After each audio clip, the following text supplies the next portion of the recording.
안녕하세요. 해외 사건 스토리텔러 한나입니다. 오늘 소개할 사건은 1998년 6월 7일 새벽 미국 오하이오의 작은 마을 바버튼에서 있었던 일에서부터 시작됩니다. 6살의 브룩은 혼자 사는 외할머니 주디 존슨의 집에서 자고 있었습니다. 브룩은 외할머니와 자주 시간을 보내는 사랑스러운 손녀였습니다. 그날이 할머니와 보내는 마지막이 될 줄은 그 누구도 알지 못했습니다. 침실한 곁자리에 작은 할머니 집에 할머니는 거실에서, 브룩은 할머니 방의 침대에서 따로 잠을 자고 있었습니다.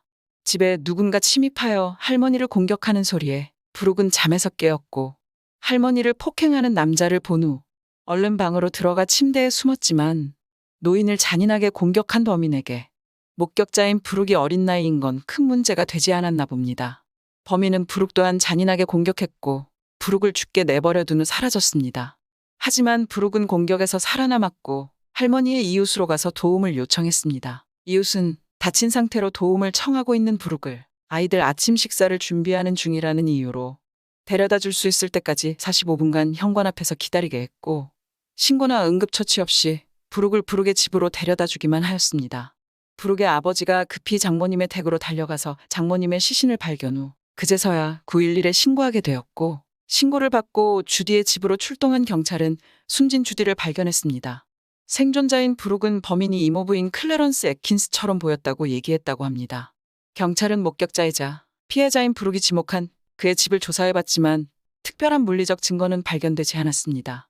클래런스는 그날 친구들과 술을 마시고 새벽 2시 40분쯤 집에 들어왔다는 알리바이가 있고 부인인 멜린다와 술집에 같이 있던 친구들도 그렇게 말했습니다. 주디의 집과 클래런스의 집은 40마일, 약 65km 떨어진 곳에 위치하였기에 주디 존슨의 사망 추정 시간은 사건에서 중요하게 고려되어야 합니다. 주디 존슨은 2시 30분에서 5시 사이 사망했다고 밝혀졌기 때문에 클래런스는 알리바이가 있는 셈입니다. 하지만 경찰은 그의 알리바이를 믿지 않았습니다. 집에 들어온 후 멜린다가 잠든 사이에 나가서 살인을 저지르고 돌아올 수 있는 시간은 충분했다고 생각합니다. 그날 멜린다는 거실에서 아픈 아이를 보살폈기 때문에 거의 잠을 자지 못했다고 얘기했고 잠이 들었더라도 클래런스가 나갔다면 분명히 잠에서 깼을 거라고 말했는데도 멜린다의 주장은 받아들여지지 않았습니다. 범인이 클래런스처럼 보였다는 목격자가 있으니까요.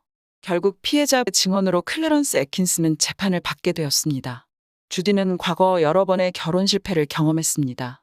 결혼 생활 중 자주 가정폭력을 당했고 그로 인해 한쪽 눈은 실명까지 한 상태였습니다. 자신의 두 딸들은 자신과는 다른 삶을 살기를 바랬습니다. 술을 마신 클래런스가 결혼 생활에 간섭하는 장모님에게 화가 나서 장모님을 살해했다는 것이 검찰 측이 생각하는 클래런스의 범행 동기였습니다. 하지만 멜린다는 자신의 남편의 결백을 굳게 믿었습니다. 남편의 결백을 믿는다는 이유로 브룩의 엄마이자 자신의 동생인 에이프릴과도 오랜 기간 의절을 하게 되었고요. 결국 체포된 클래런스는 사건 1년 후인 1999년 6월 유죄를 판결받고 2번의 종신형을 선고받습니다. 클래런스와 멜린다는 재판 결과에 승복하지 않고 과거 억울하게 유죄 판결을 받은 피고인들을 많이 도와주었던 사립탐정에게 도움을 요청합니다. 사립탐정은 6살의 피해자인 브룩의 증언을 제외하고는 클래런스가 범인이라 확신할 수 있는 것이 없었음을 지적하며 사건 이후 서로 등을 돌렸던 멜린다와 브룩의 가족의 만남을 주선합니다. 이 과정에서 브룩은 이제 9살이 되었고 클래런스와 사건의 공격자는 눈의 색깔이 다르다며 자신이 틀렸을 수 있음을 고백합니다. 브룩의 주장 철회를 녹화한 비디오를 근거로 클래런스의 변호사는 항소를 하지만 가족들의 회유로 브룩이 증언을 철회했을 수 있다면서 판사는 항소를 기각합니다. 하지만 남편의 결백을 믿는 멜린다는 포기하지 않았습니다.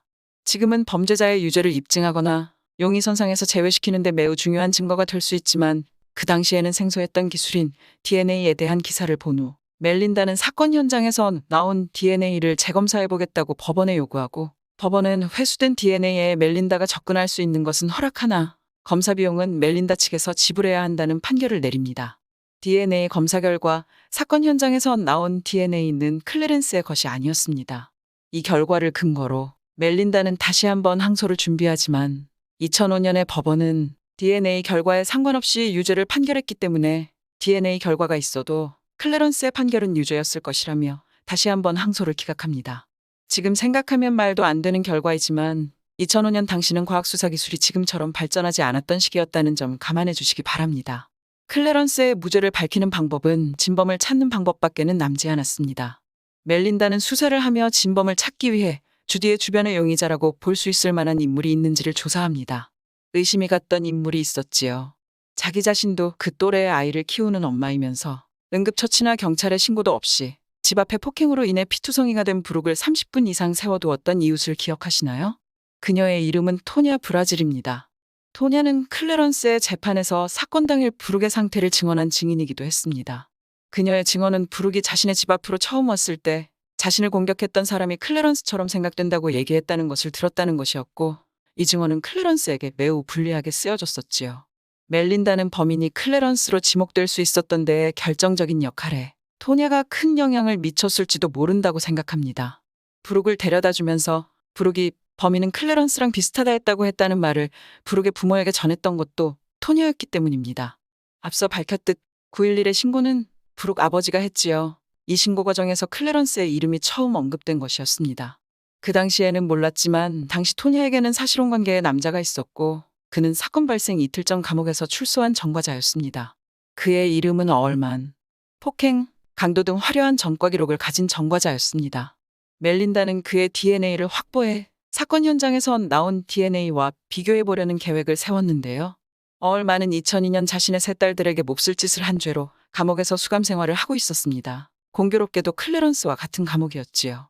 멜린다는 클래런스에게 면회 가서 얼에 대해 물어보고 그가 유력한 용의자이니 그에게 접근하여 DNA를 얻어보라며 조언을 합니다. 클래런스는 얼이 피운 담배꽁초들을 주워 수집해서 변호사에게 전달하고 담배꽁초에서 나온 DNA와 사건 현장에서 나온 DNA를 비교한 결과 얼의 DNA와 일치함을 확인했습니다.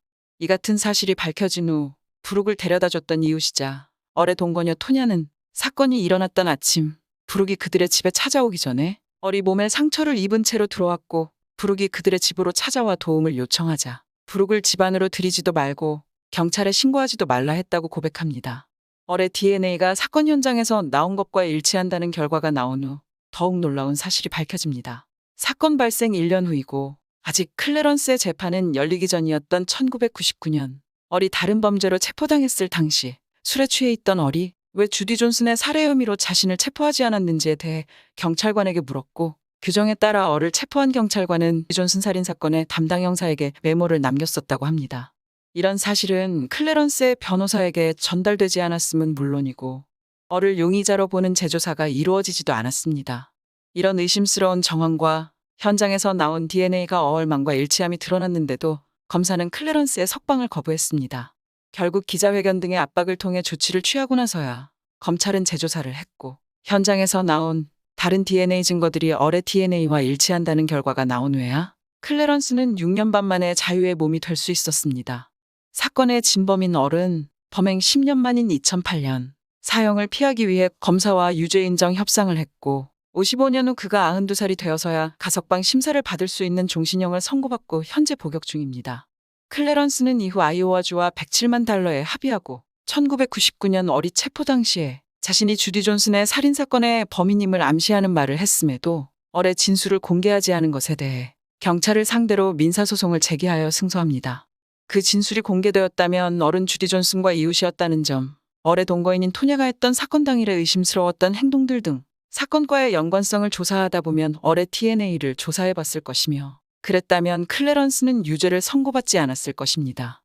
장모님과 조카를 무자비하게 공격했던 범인으로 몰려 6년이 넘게 옥살이를 했던 억울함과 고생이 어찌 돈으로 위로될 수 있겠습니까만, 클래런스는 위 소송들로 큰돈의 합의금과 배상금을 받았습니다.